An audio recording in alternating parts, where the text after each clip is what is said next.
Welcome to the 2021 International Women's Day Virtual Summit, a visionary women production in association with Women Moving Millions, Acumen, and Vital Voices. Presented by Maurice and Paul Marciano and media partner, The Wall Street Journal. To start things off, please welcome two of our visionary leaders.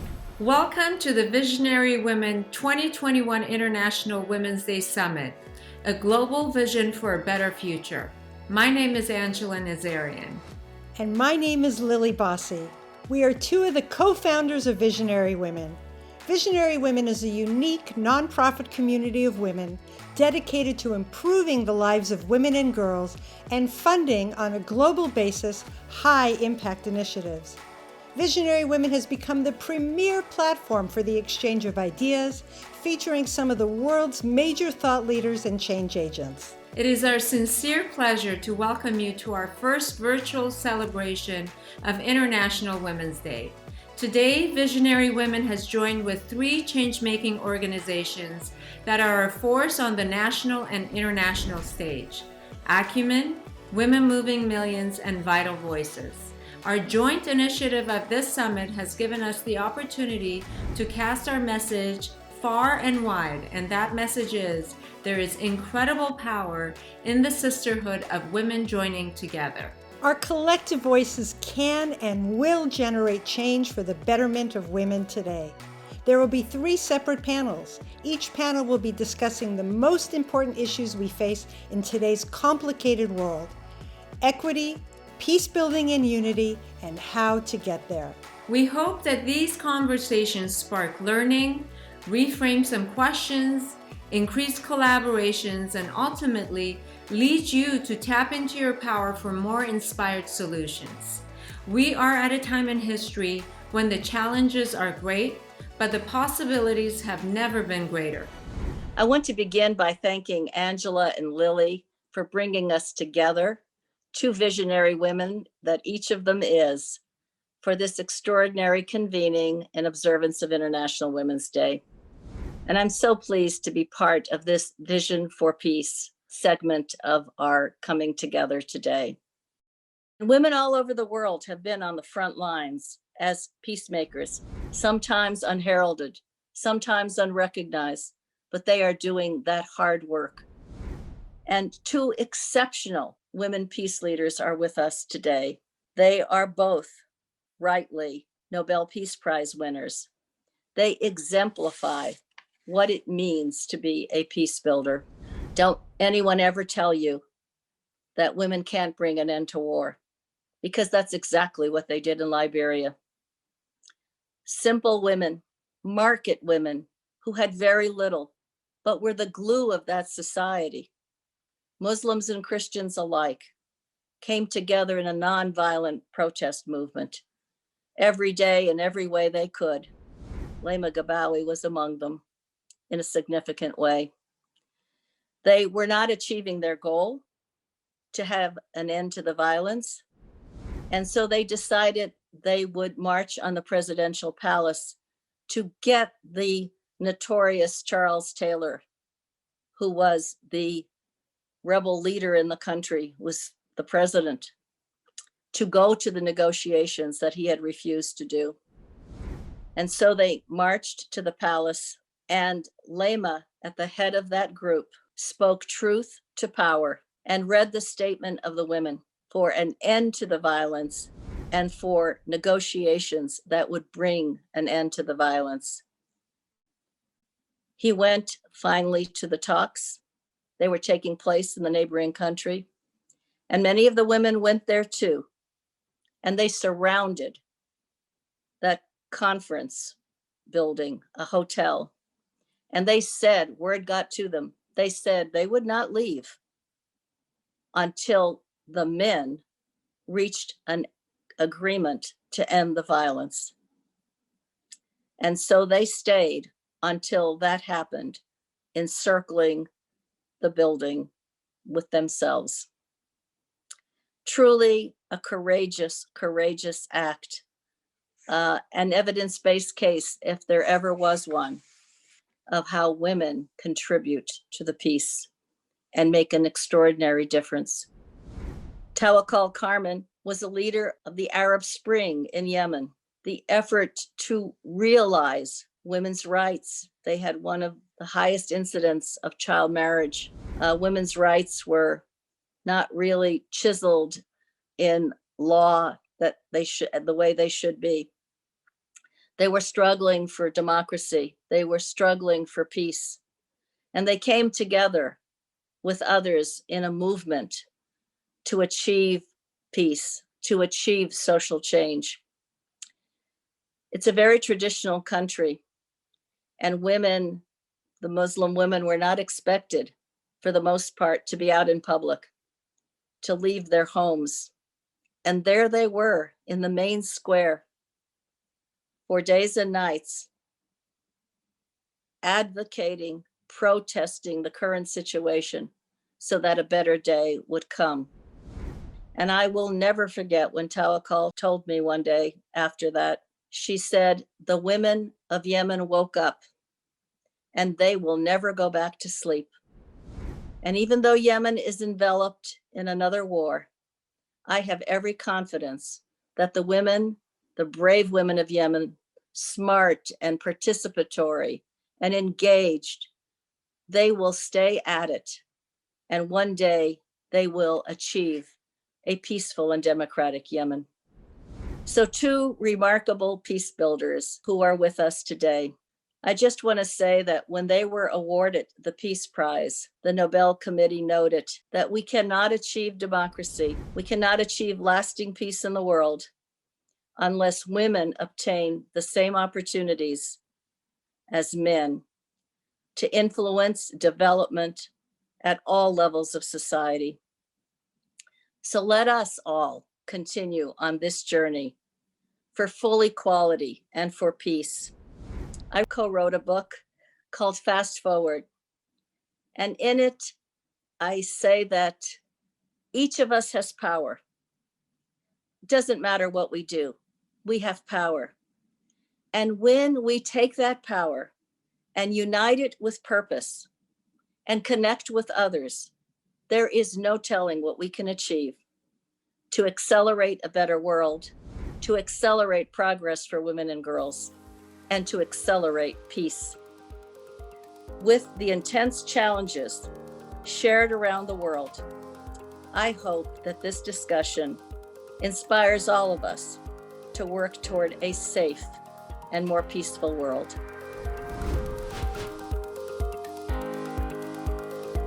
Well, thank you so much, Milan, for that beautiful introduction. Hello, everyone. I'm Elise Nelson. I'm President and CEO of Vital Voices Global Partnership. What we do at Vital Voices is we search the world for women who have a daring vision for change. And then we invest in her to take that vision that she has to make the world, her community, her country a better place to scale.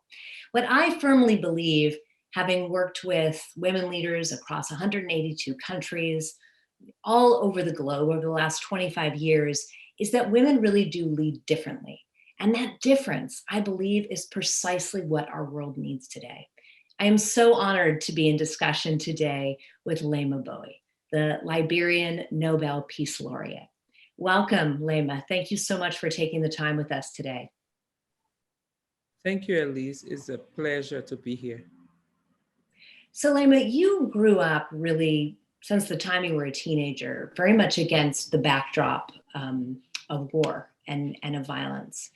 And I know that you really immediately stepped up in those very early days to look at how you could be of service. And in the beginning, that was healing child soldiers, but then really leading a movement later in life that brought down a dictator. Back then, did you see yourself as a leader? I can imagine, you looked around at who people were in your community, in your country, who had the title of leadership, right? Those formal titles of leadership. And it didn't look like you. It didn't act like you. So how did you gain that confidence to really lead a movement to make that kind of seismic change in your country? Well, first thing first, when we started our movement, I saw myself as a technocrat.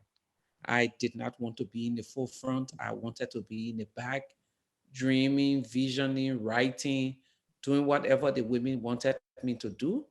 but they were insistent that I get in the forefront of it.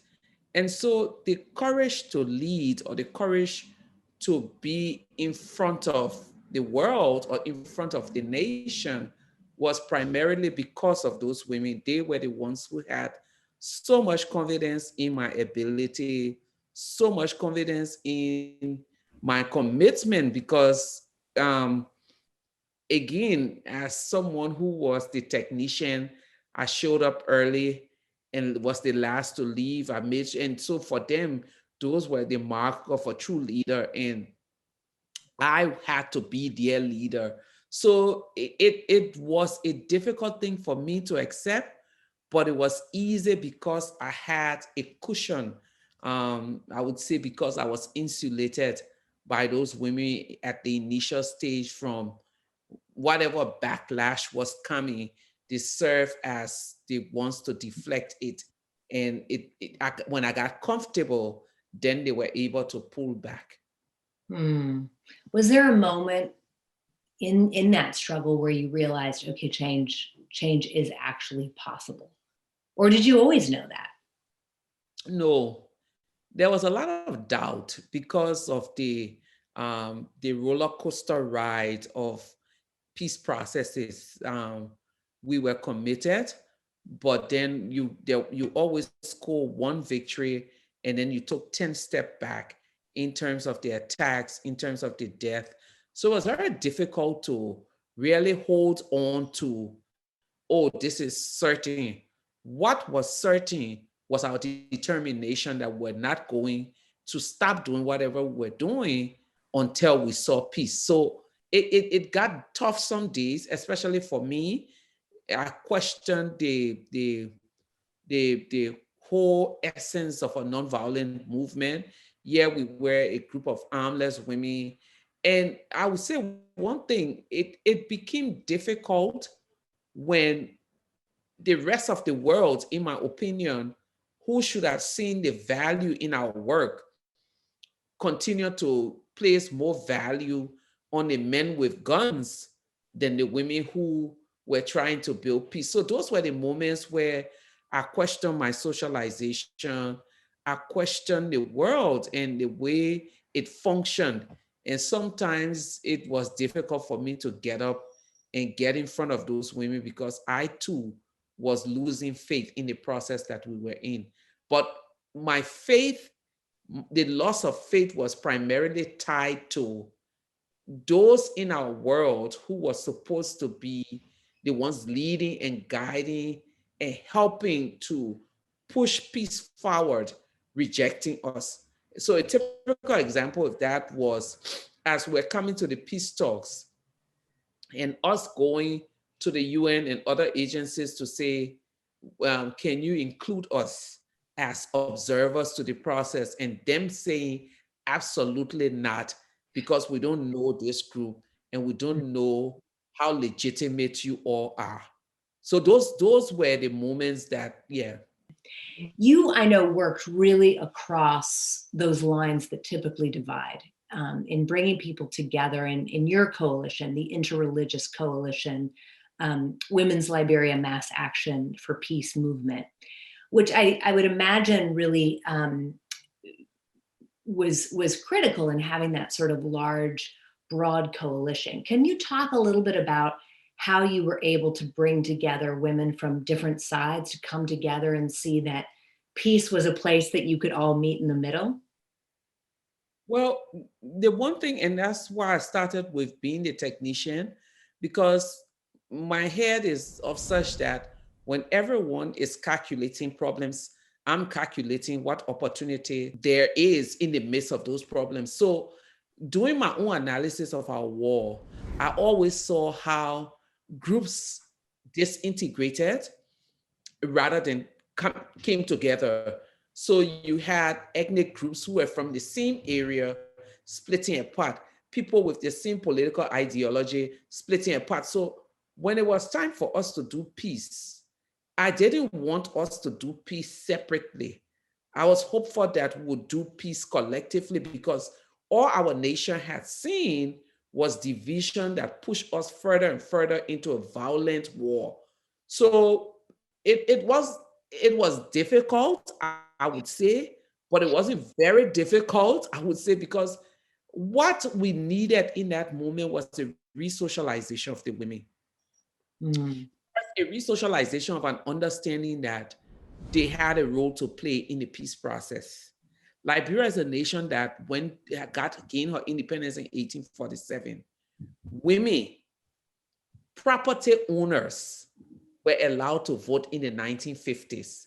So this is a nation of over 100 years where ordinary women, like those women that work with me, had never voted or had never been involved in the political process. So when we started, the myth that we had to debunk was that governance, peace, and everything around leadership was the people's thing. That's how it was called in Liberia, the people's thing. And when they say the people's thing, it meant the men in power. So we had to go over that whole process. So whether it was using the Bible or the Quran to speak to these women to say, hey, go back to your faith and see that there were women who were leaders in those days. Deborah, the prophetess in the Bible, Khadijah, the wife of the prophet Muhammad, peace be to him. Those people were all leaders in their own right. So that understanding had to be created first.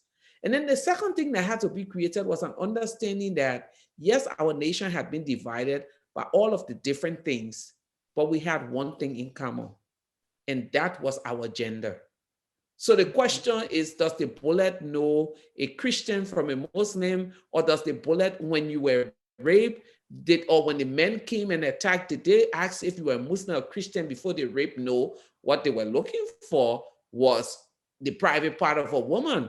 The death of a child is the pain in your gut different from it. So once we came to that point that regardless of everything that was happening around us, we were a singular unit that were bearing the brunt of the war.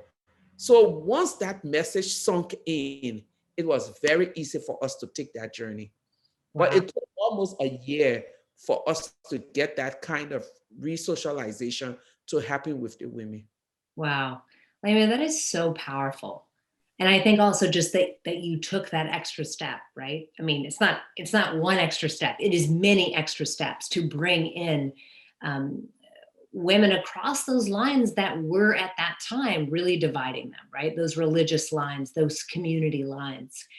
What advice would you have as you look out to, other countries throughout Africa, throughout the world, in terms of the peace process? I think, many people look to Liberia as a phenomenal success story, right? We have not a huge amount of examples of successful peace processes throughout Africa and, quite frankly, around the world, that not only were able to deliver peace, but also were able to deliver greater economic growth and greater stability. What do you think the lessons learned are for, the Central African Republic, or maybe even Ethiopia? Well, one of the things that I often say to people, and I've been to most of these conflict-prone areas in Africa, and the one thing is that the women are the key for peace, but it's not going to happen that way. There has to be investment in the dialogue process, in dialogues, to trash out all of those issues that could easily derail. So, for example, I've worked in South Sudan with the women, and you see a beautiful process unfolding, and then all of a sudden there is a bomb. Because most times institutions that are invested in women's peace movement are not invested in spending money on helping these women first deal with their issues, their own trauma, deal with their own political issue. People figure out that women are just one group without any issue and they can just come together. No, there has to be an investment in these women sitting down and really figuring out amongst themselves, this is the journey that we want to take. These are the issues that may hinder us, and this is how we want to tackle this issue. One of the things that I tell people that the rest of the world never really get to see is the behind the scene. Before we were outdoored, We spent almost 2 years working on those issues, 2 years talking to one another, 2 years deciding that this is how it's going to be. These are who the leaders will be. 2 years of hard rolling up your sleeves work. People think, oh, pray the devil back to hell. Watch it. Bring the women together. Yes, peace will come. No. The other thing is a commitment to peace. There is a tendency for women to get exposed when they get in the forefront. So I've been following Cameroon. In 2019, I led a peace exploratory mission there, and there were very great women out there.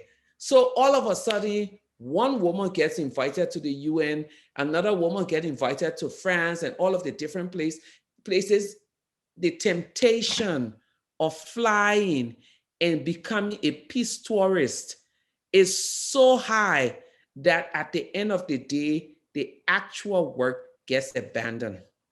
So a quick example to that would be when we started our movement, an NGO offered me a job and said, you're eloquent, you're smart, you're a technocrat.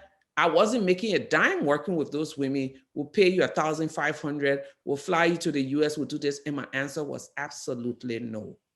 And for most of the years that we did this peace work, I barely traveled because, again, peace for Liberia was not at the UN. It wasn't in New York. It wasn't in Geneva. Peace was in Liberia. The consistency of the voice of the movement was something that we knew. Today, one woman stands up in any of these conflict contexts. She wins an award. It disintegrates the group. Other women wants to get out there, and everyone. And the next temptation is, oh, we have to position ourselves. So you get a scholarship to go to Oxford, to this place and that place. I need this for my country. No, you don't. If you leave for 2 years to go and do your master's, who's going to do the work on the ground? Especially if you are the charismatic leader leading the group. So there are many things that people never really stop to think about, but those were the things that we engaged, embraced, and had to conquer in order to be a success. And so important, I think, for the international community, international nonprofits to listen to what you're saying, because I think that is certainly a tendency of bringing that bright star, but not really focusing on, that really critical work that needs to be done, and supporting that person to do that work, not just supporting them to tell the story of the work. I think there's probably no greater honor. I don't know if you'd agree with me, but I'd say there's no greater honor for someone who is a peace activist than to be awarded the Nobel Peace Prize.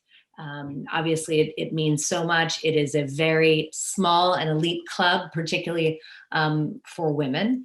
I had interviewed the late Wangari Maathai before she had succumbed to cancer. This is years back, right after she won the Nobel Peace Prize. And of course, she was the first African woman to receive it for her pioneering work really on around climate change. And one of the things that she said, I'll never forget, she said, it meant a lot to me, but what it really meant was that young women didn't have to ask, was it possible? They looked at me and could say, if you did it, I can do it. And they don't mean, win the Nobel Peace Prize, they mean break through, right? Really be recognized at the highest levels, achieve truly breakthrough change. But I wonder, it's also a huge responsibility winning the Nobel Peace Prize. Typically, activists, I know this well, we can sort of fly under the radar. We can, do our work and not a lot of people are paying attention. But now the spotlight's on you. How do you think about your activism? Do you think about it differently? And how has that impacted you, that visibility impacted you personally? Well, differently, yes. I remember immediately the day I won the prize, which is almost 10, this year's the 10th year of winning the prize. I remember that morning so well, waking up and getting this flood of emails. I remember exactly where I was because it was so symbolic.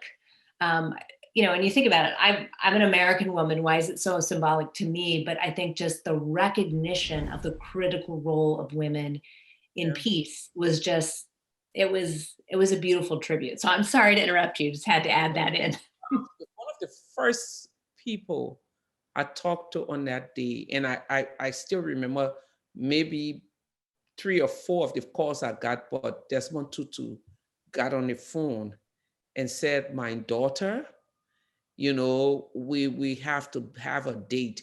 And that date happened February of the following year in Davos, and we sat for breakfast.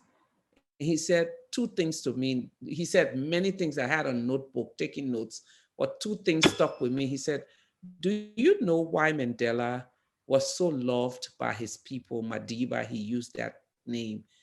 And I said, no. He said, because it was about the people and never about him. And so as you go out and do all of this thing, is about the people and not about you.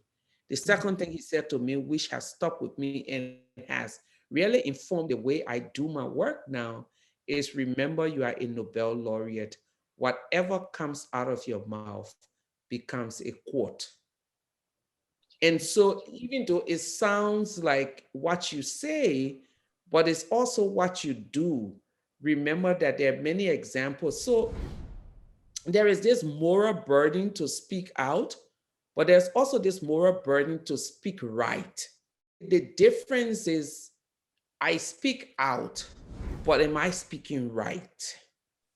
So now, wherein before I would step out and say things, I have to do mine. Well, there are still moments where the anger sets in and I will speak, and I get the backlash for those moments, and I don't care because it's important at that moment because it's about truth, it's about humanity, and all of those things. But before any of these things is about, is this the right moment? And this issue that is being presented to you. So before I would jump into many things, now I'll do a lot because again, you get burned many times, especially around women's rights issue. So you have to take a step back and say, in as much as this is painful, I need to tread carefully so that I'm not burned. And so that's the other thing. The second part of your question is that I never ever thought about the Nobel in all of my work. And it's very difficult for people to believe that. I never, in February, this seemed around this time in 2011, someone called and said a local newspaper had named me as one of the top contenders for the Nobel Peace Prize. And this person was a friend of mine from Liberia who called me and said, Lima, I just want you to know that whether you win or lose, by virtue of the fact that your name is mentioned at the top of this list, for the tiny village you come from, for the tiny country you come from, you've already won. And I remember turning to my husband at the time, and he was my partner then, and saying to him, I don't understand why people keep thinking that I'm even worthy of this. We just did this work and the work is finished, and we thank God for what the outcome has been. And then 2 weeks before the prize was announced, I got 2 calls from a newspaper in Nigeria and from a newspaper in Japan to say, where will you be on Saturday, so and so date? Because we want to interview. I said, I will be home swallowing fufu because that's what I do on Saturday. Oh, you are a top contender. I said, please, I'm not interested. Don't pull my leg. The night before the Nobel, I'm at Sheryl Sandberg's house. They're hosting a dinner in my honor because that's the end of my book tour. And Sheryl said, tomorrow is the Nobel announcement. And my pick for the Nobel is Lima. And Lima, I think you're going to win. And I said, Sheryl, stop it. I've done nothing worthy of the prize. So it came, and it took me 5 years to get used to the fact that I was a Nobel laureate. It's been 10 years. It will be 10 years in October. And now I've gotten used to it to an extent, but the burden of the price has never lessened. The anxiety hasn't gone away. It's still there. I'm still thinking, am I doing it right? There is this everyday thing of, am I really doing what God wants me to do with this? And so that burden is forever there. And maybe that's why I push myself and work as hard as I work, because, and I think it's a woman's thing, that there will always be this question, and if you come from a small place like Liberia, you're always under the microscope. So yes, the activism is different. Yes, the global platform, the spotlight is a huge burden, but I don't think I've changed a lot.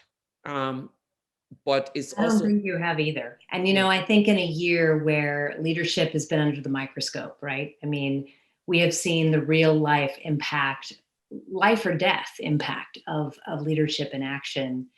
Leadership like yours that is authentic, that is cause driven, that is crossing lines that divide, that is empowering of other people. And I think is reminding us what real service leadership, which is your leadership, is all about. So thank you so much for joining us, for lending your voice. And I think most importantly, I'm sure everyone tuning in would agree, for the extraordinary work and the extraordinary legacy. thank you, Elise, and it's an honor, really, truly, truly an honor. Thank you. Thank you. I'm so honored to welcome another 2011 Nobel Peace Prize laureate, Tawakkol Karman. She's known as the mother of the revolution. She was awarded the Nobel Peace Prize very much in recognition of her work in the nonviolent struggle for the safety of women and women's rights to participate fully in the peace-building work in Yemen. And upon being awarded the prize, she was actually the first Yemeni, but also the first Arab woman ever to receive the award. But she had been doing this work for many, many years. Back in 2005, she actually founded an organization, Women Journalists Without Chains, to truly advocate for the rights and the freedoms and provide media skills to women journalists. I know you've documented, more than 50 cases of attacks against journalists. And I always wonder when I think about your work, it is so rare, I think, in Yemen to have women who are so deeply outspoken. I know there are fierce women leaders across Yemen, but I also know that you have faced many, many difficulties. And in some ways, your work has been quite dangerous. Can you talk a little bit about where your courage comes from? I mean, not having a lot of role models around you. Where does that courage come from?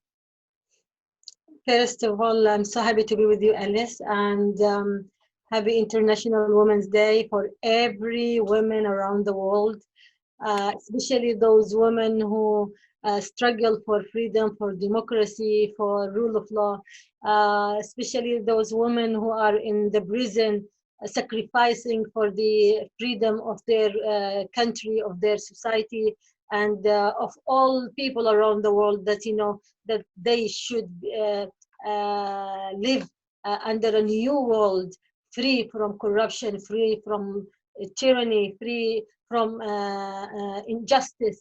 I hope that next International Women's Day, we celebrate with those brave women out of their prisons and with their just, cases and just issues.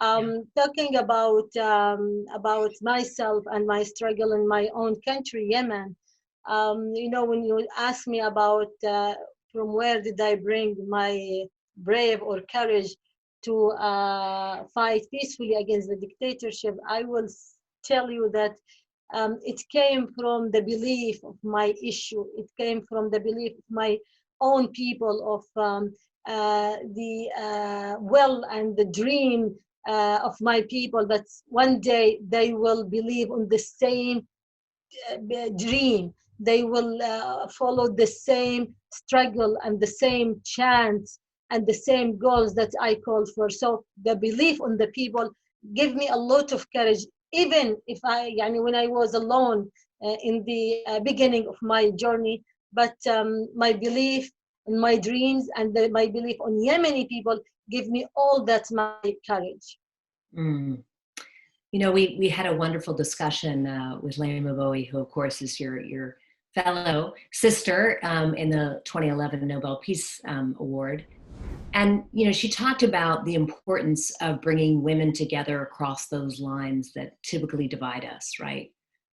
Her work, of course, with this Interreligious Coalition was really fundamental because of that wide, sort of coalition across so many, different factions of the country, was just really critical in bringing about the peace. And obviously that is an extra step, or many steps, as we talked about. Did you find it similar in terms of bringing together leaders across different communities to push for the cause of peace? How was that instrumental, working across those lines that divide?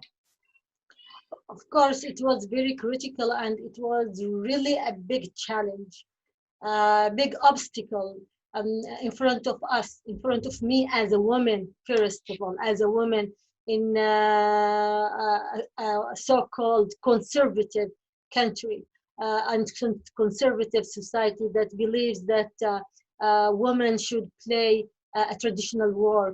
And also this is something, new beliefs came to Yemenis from outside, from Saudi Arabia, not from the history of Yemen as a country and as a society ruled by great two women queen. So we as Yemenis in the previous, we were respect really women, and we accepted women as a leader, and we followed women in many fields of the life. But after that, unfortunately, when the Wahhabism, culture came to Yemen, put Yemenis and when I talk about Wahhabism that came from Saudi, that, put Yemenis women under this bad and false tradition and custom. And the same thing, the culture that came from, and the orders that came from the dictator himself and his religious people. And here I'm talking about his religious people, because those religious people, those sheikhs, those who act as a religious, they are while they serve the tyranny, they are just against the religion, and they are also against the will of God, who gave equality for every human being, and they are against the will of people. So the dictator used those religious people to be against, to use the religion against the human rights, against the freedom, against the women's rights itself, and they made a lot of religion orders against our activities as a woman. And they told us that, and they told the community, they told the people that it's forbidden in religion for women to go outside, for women to be with men, to call for any public demands, or even to go outside her house. It's haram, it's forbidden. So that was one of the obstacles, that we faced: the bad and wrong tradition and customs, the bad and wrong religious orders, and also the tyranny itself, the legitimate, the legals, the legislation,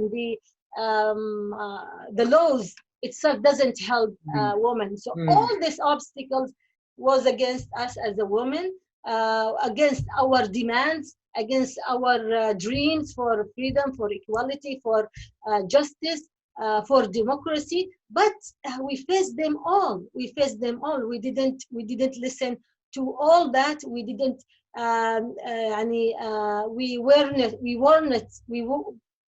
weren't afraid from all of them, from the tyranny itself, from his religious people, from bad customs and bad tradition. And we say that we are here. We are women that can free our countries, that can serve men before women, that can serve all the human beings in our countries, that can give solution. We women doesn't wait for solution that came to us from men. We women can bring solution, can create initiatives. We women can stop this dictator from destroying our countries. We women call you as people to be with us to unite with us, men and women, in one line, calling for equality, calling for freedom, calling for justice, calling for democracy, calling against terrorism, against hatred, against racism. We led this street, we led the people, and when we were in the front line, people believed us and followed us. Look, Alice, when we also, as women, calling for women's rights, we should start from calling on fighting tyranny, on against any kind of marginalization, against men and women. We shouldn't put women in a battle with men. We shouldn't marginalize ourselves with our own issues. No, we should fight for an equal society that guarantee all freedoms for people, all freedoms for people, all the total democracy. And I'm always talking, when we call for democracy, we call for women's rights. When we call for expression rights, we call for women's rights. When we fight against corruption, we call for women's rights. When we become in the first line with men and women, that means that I fight for women's rights. So women should be there calling and demanding and sacrificing for all society's rights, not just for women's rights. Women's rights is one field of all human rights that we are sacrificing for it. Why I'm talking about that? Because we are in countries, in societies that lack of all rights. It is not just women's rights. We don't have any right. We don't have even the right to live. The dictator kills his own people because they just call for freedom. They just dream for that. The poverty is there. Corruption is there. So women should always put herself as a leader for men and women at the same time. Did you always believe that change was possible? Like right from the beginning in your work, I mean, which began in 2005, but of course, did you always believe that you could make change? Or was there a moment in time where you thought, we can actually make some change here? Yes, I 100% believe that change is possible. And change is the only truth.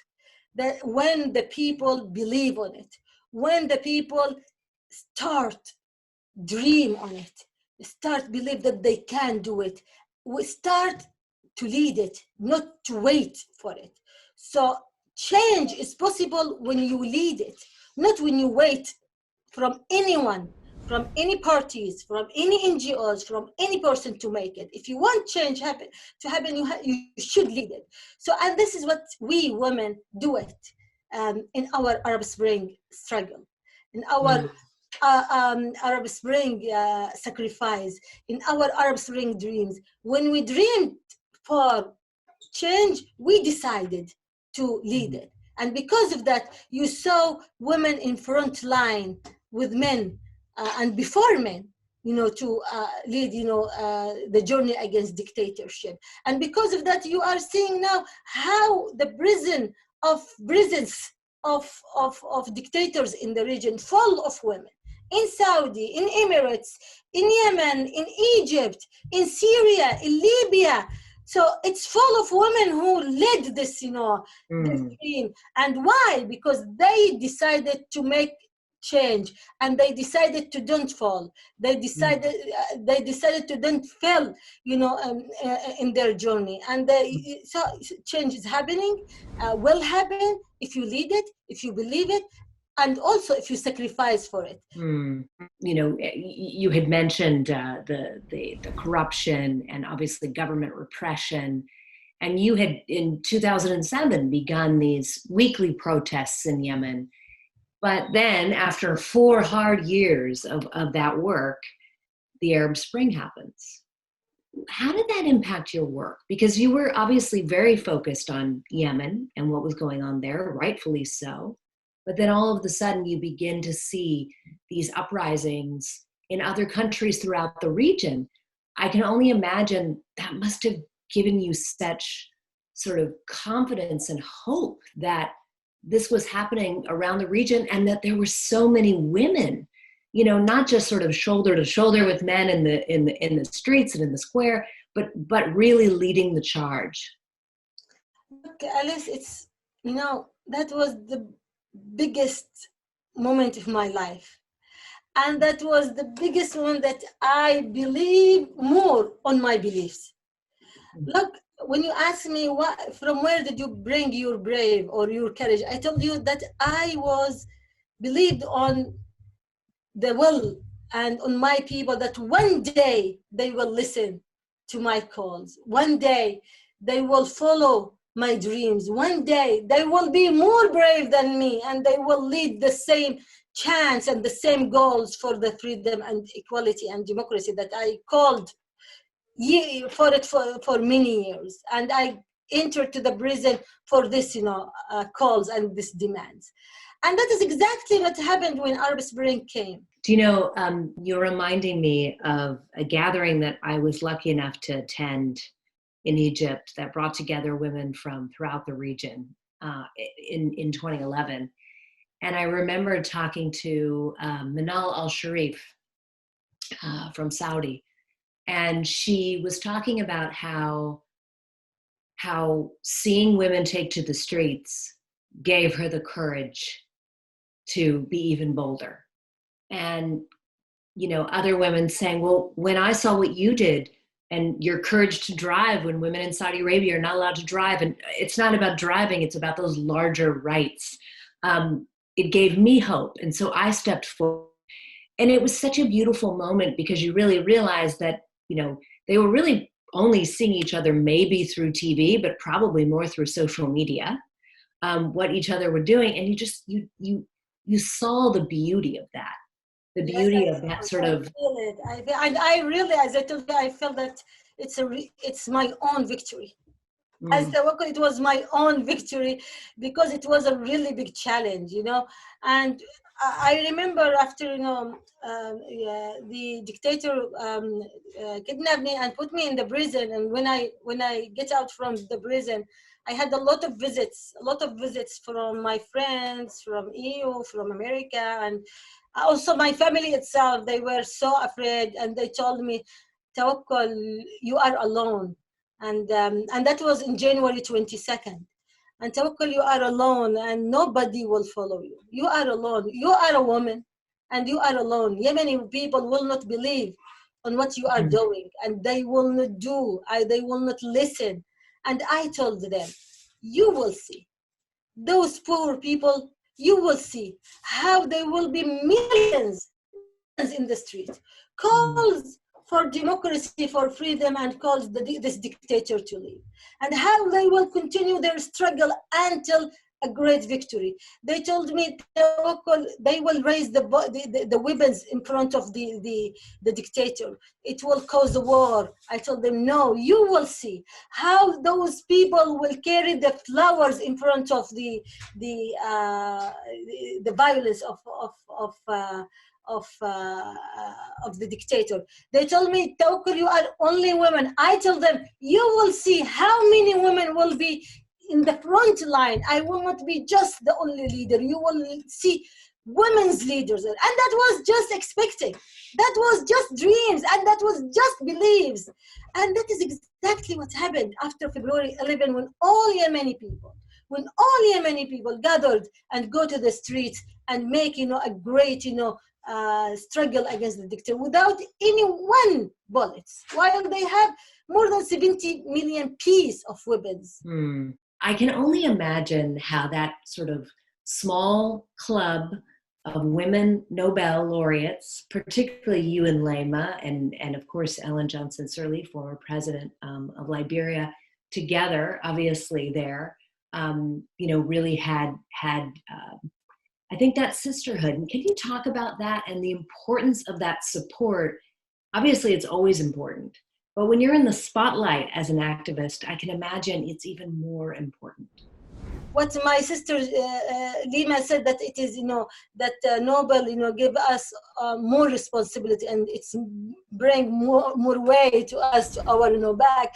That is really, and that is a great, act. For me, I feel a very,